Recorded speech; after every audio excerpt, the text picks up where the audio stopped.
An interesting pattern of what appears to be a cover-up of the Orion Nebula seems to appear in various places in history. For example, reference to the Mayan creation myth can be found in their sacred Bible called the Popol Vuh, in which they describe the center of the cosmic hearth, the area of creation, and the world creation. This sacred Bible was found in the 16th century in Guatemala, hidden in a Catholic church altar. It is interesting to note that the Mayans were already aware of the Orion Nebula at this time, even before the Church in Europe began summoning astronomers and using telescopes to survey that area of the sky. The telescopic history of the Orion Nebula and the M43 region is quite an interesting story and contains one of the greatest conundrums in astronomy, worthy of a decent detective mystery. First realized by Alexander von Humboldt, none of the observers before Galileo had noted the particularly bright nebulosity, although to the naked eye today it is obviously bright and definitely not stellar. Why this was not observed has yet to be properly explained, meaning either that the Orion Nebula was simply not noted, or the seemingly highly unlikely possibility that the nebula was not as bright in the time of Galileo. More strange is that nobody else prior to him has written down the visibility of this particularly famous grand nebula of the entire sky.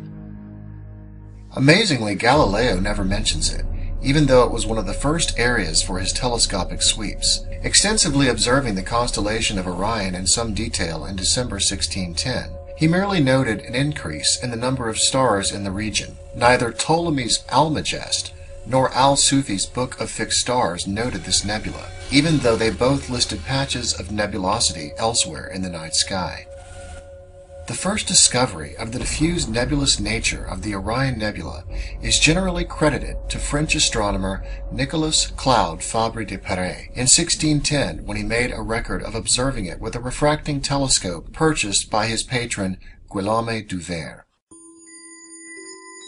According to Wikipedia, the first published observation of the nebula was a somewhat ambiguous account by Jesuit mathematician and astronomer Cysatus of Lucerne in a book about a bright comet in 1617. It is important to note that the first photographs ever taken of the Orion Nebula were taken in the 1880s. The first photograph taken in 1880 was by Henry Draper. This particular photograph does not show any real detail at all, and only accounts for the nebulosity of that area. The second photograph was taken by Andrew Ansley in 1883 to show that a long exposure could record new stars and a nebula invisible to the human eye. This second photograph, although showing more detail, only accounts for the general outline of the nebula, and it is worthy to note that no detail can be seen with inside the nebulosity of this area.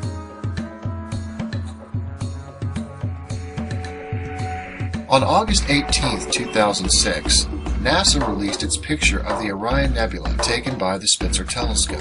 NASA mentions that although the nebula is visible to the unaided eye, although not apparently the case as history tells us, that this stunning infrared view from the Spitzer Space Telescope penetrates the turbulent cosmic gas and dust clouds to explore the region in unprecedented detail.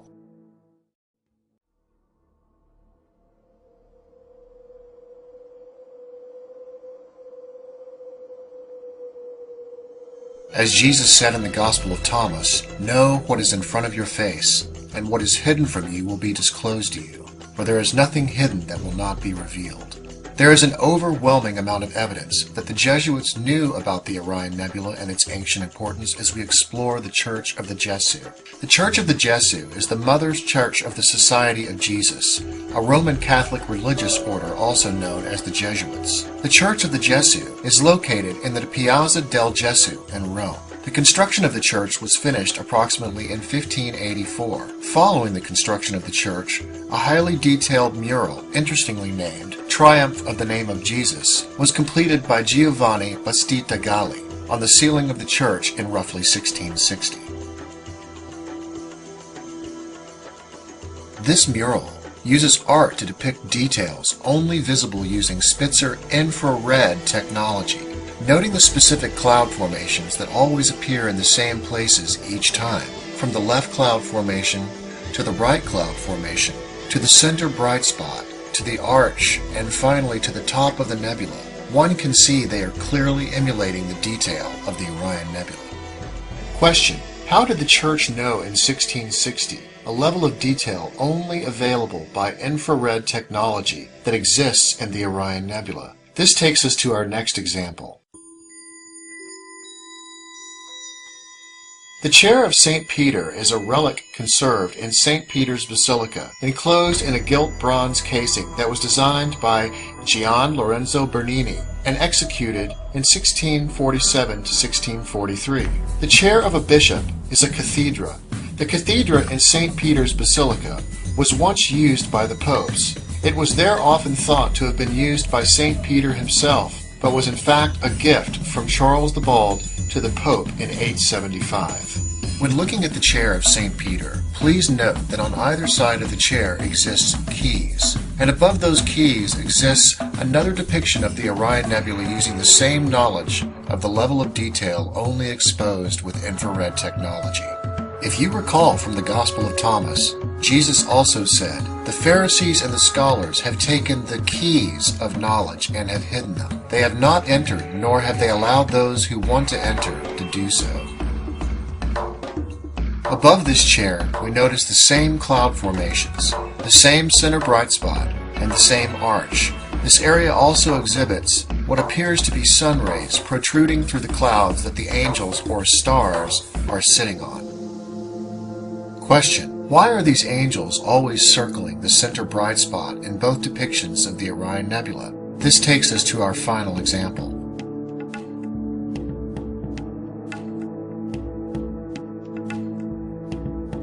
The St. Charles Church is a church situated on the south side of Karlsplatz, Vienna, Austria.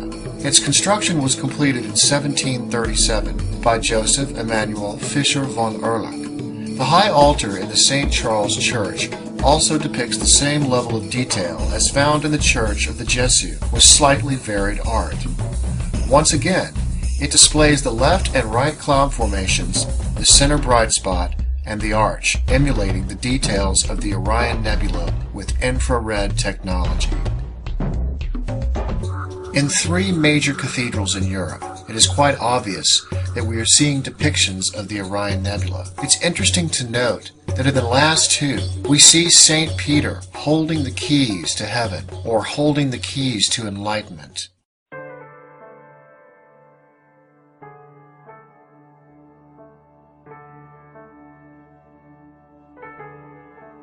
Ellen G. White was a Seventh-day Adventist that lived from 1827 to 1915. The Seventh-day Adventists believed that Mrs. White was more than a gifted writer. They believed she was appointed by God as a special messenger to draw the world's attention to the Holy Scriptures and help prepare people for Christ's second advent. From the time she was 17 years old until the time she died 70 years later, she had approximately 2,000 visions and dreams. These visions varied in length from less than a minute to nearly 4 hours. In one of Ellen G. White's visions, she began a description of the opening heavens with its glory, calling it an opening into a region more enlightened. Elder Bates said that her description far surpassed any account of the opening heavens he had ever read from any author. Apparently Mrs. White had subscribed to Bates' theory that the open space in Orion was a special heavenly place. Thus she put her prophetic stamp of approval on his conjectures about Orion. A couple of years later, on December 16, 1848, Mrs. White took the Orion theory one step further. She had another vision in which she saw the functioning of the Orion Stargate. She said, "Dark, heavy clouds came up and clashed against each other. The atmosphere parted and rolled back. Then we could look up through the open space in Orion, whence came the voice of God. The holy city will come down through that open space."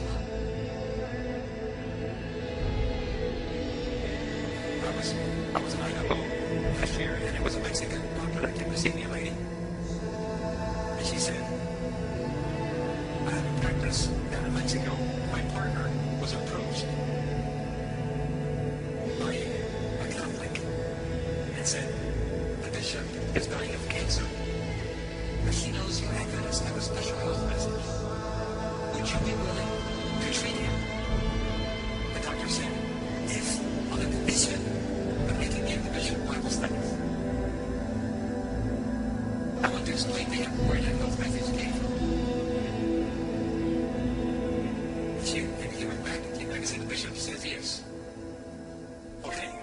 bishop to my office. So the bishop started coming.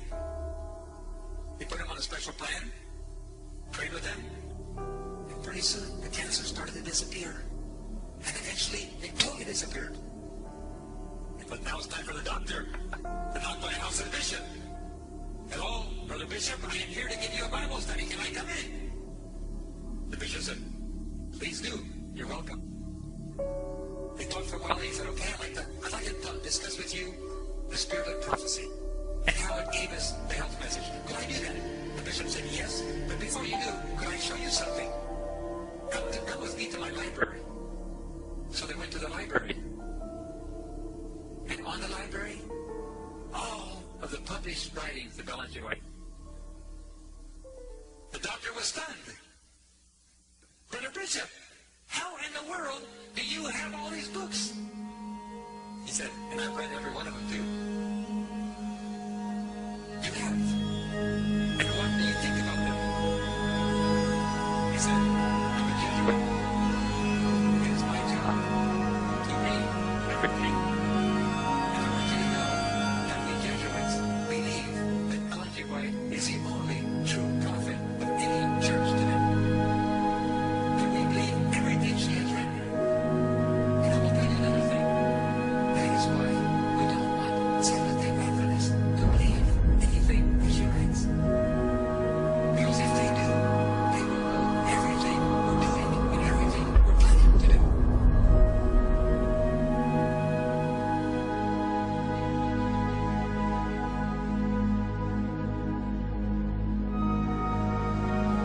In part 3, we will take a look at what these churches are actually pointing to in this bright spot. Why do we see the Yahweh symbol in the St. Charles Church? Why do we see the dove in the Cathedra Petri? And why do we see the IHS symbol in the Church of the Jesuit? Stay tuned, and we'll explore all of this and more next.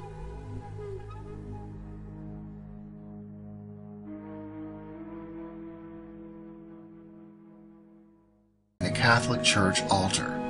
It is interesting to note that the Mayans were already aware of the Orion Nebula at this time, even before the Church in Europe began summoning astronomers and using telescopes to survey that area of the sky. The telescopic history of the Orion Nebula and the M43 region is quite an entry in various places in history. For example, reference to the Mayan creation myth can be found in their sacred Bible called the Popol Vuh, in which they describe the center of the cosmic hearth, the area of creation, and the world creation. This sacred Bible was found in the 16th century in Guatemala, hidden in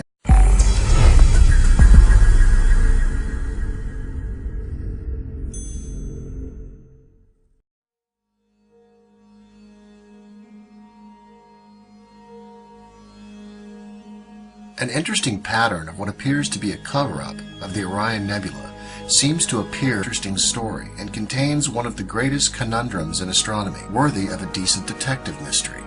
First realized by Alexander von Humboldt, none of the observers before Galileo had noted the particularly bright nebulosity, although to the naked eye today it is obviously bright and definitely not stellar. Why this was not observed has yet to be properly explained, meaning either that the Orion Nebula was simply not noted, or the seemingly highly unlikely possibility that the nebula was not as bright in the time of Galileo. More strange is that nobody else prior to him has written down the visibility of this particularly famous grand nebula